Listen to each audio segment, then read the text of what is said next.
Binaha rin ang ilang lugar sa Noveleta, Cavite dahil sa pagtaas ng tubig sa ilog doon. Sa ngayon, malaking bahagi ng bayan ang walang supply ng tubig at kuryente. May ulat on the spot si Maria Bulaklak Cosente. Maria? Yes, Rafi, patuloy na nga na nakamonitor ang mga otoridad dito sa Noveleta, Cavite para sa pagtaas ng tubig sa kanilang ilog.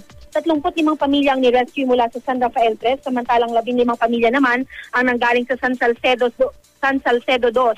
Kailangan na silang ilikas dahil nasira daw ang kanilang bahay sa coastal barangays. Sa Rosario, Cavite naman, Rafi, tuloy-tuloy naman ang mahinang buhos ng ulan.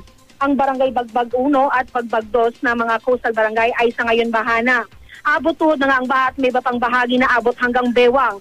Sinusuong pa rin ng mga residente ang baha makalabas lang ng bahay at may iba namang naghanda na rin ng kanilang mga bangka.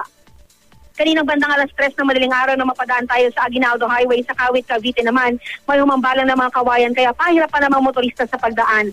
Ayon naman kay Mayor Nonong Rica Frente ng Rosario, Cavite, 90% ng Rosario, Cavite ang walang kuryente at walang tubig sa ngayon. Nasa sentro lamang ang meron.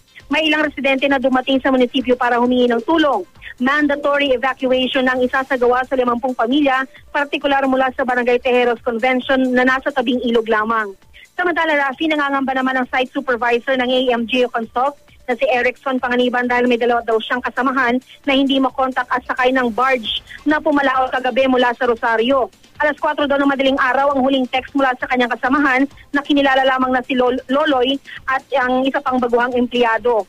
Sumama din tayo kanina sa pagpunta ni Erickson Panganiban sa isa sa mga punerarya dito sa Rosario, Cavite upang i-identify naman ang isang bangkay ng lalaki na naanod mula sa barangay Kanluran. Hindi daw ito ang kanyang kasamahan, kaya nabuhayan siya ng loob. Gayunman, wala pang ibang nag-claim sa bangkay na tanging tattoo sa dubdib lamang na krus ang palatandaan. Rafi?